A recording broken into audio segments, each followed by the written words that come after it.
Thanks for joining us for our final look at the Olympics here. It's wrapped up. It was very eventful. What stands out to you from the 2008 Olympics? Well, you get your choice of heroes here, I suppose. Michael Phelps, obviously, the first week established his dominance in the pool with 8 gold medals, 7 world records. Fantastic performance, lived up to all the pre-Olympic hype. And then, of course, the world's fastest and most entertaining man, possibly Usain Bolt of Jamaica, with gold medals in the 100 and the 200, and as part of the 4x100 meter relay.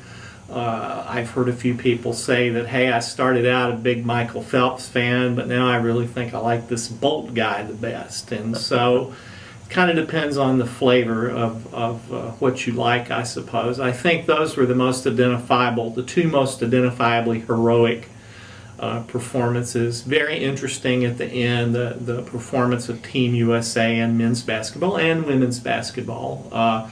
No great surprise that the women won and asserted their dominance again, led by Lisa Leslie, who got her 4th gold medal in basketball.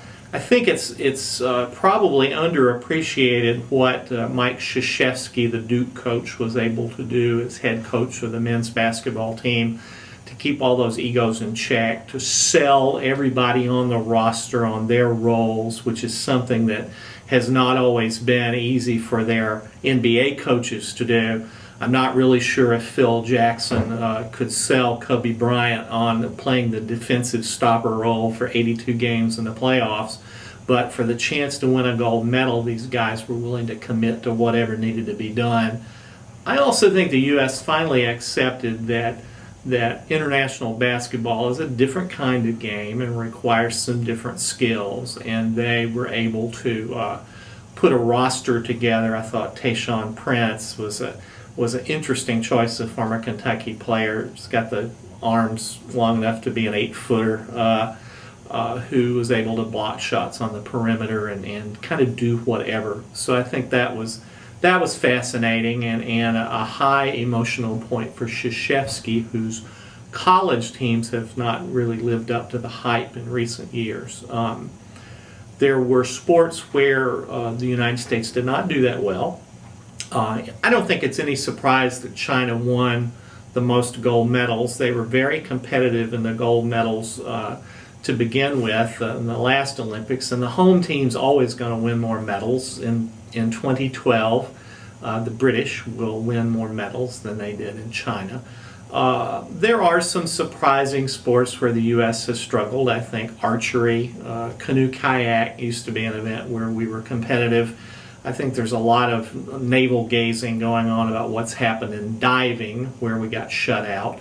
The weightlifting program is sort of in a mess, it looks like, and with people immigrating in the United States, there's still this thought that eventually somebody will consistently win some table tennis medals for the United States. Now, they may not be U.S. born necessarily, but maybe the biggest surprise is that Kenya's men had never won the Olympic marathon until now. That was kind of surprising, and so a Kenyan won that. So it must be the only significant race that a Kenyan hasn't won at that distance.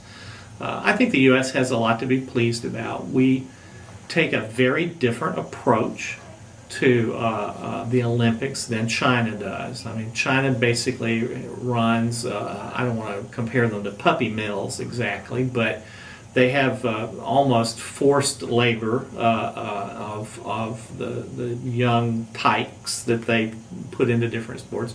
We would never tolerate that here, and our free market sort of system of doing this seems to have worked pretty well. So I don't think there's any great panic. I think, again, there are some of the so-called combat sports where the U.S. could do better. I'm still puzzled about what's happened to us in boxing. But then you look at who wins the medals, and these are the leanest and hungriest guys in some places where life's pretty lean and hungry.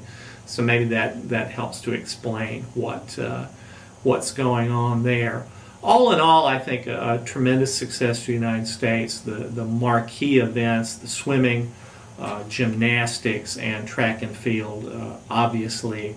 I know the 4x100 meter relay, people would like to have those handoffs back. I have a feeling there will be some further thought about is this the right way to put camp together to get a relay team developed.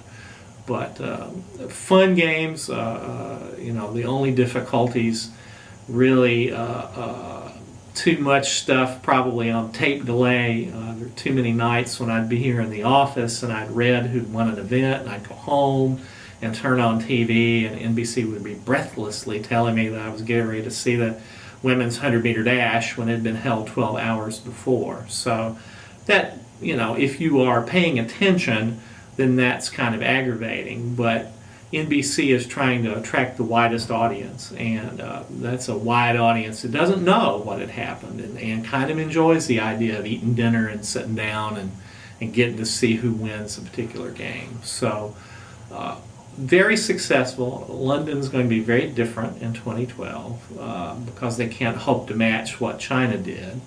And in the meantime, we can turn our attention a little bit to 2010 and the Olympic Winter Games in Vancouver.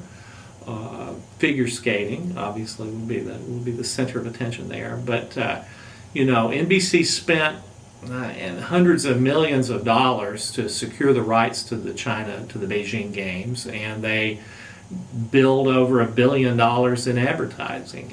And in this economy, to think that you could sell $1 billion worth of anything is pretty notable.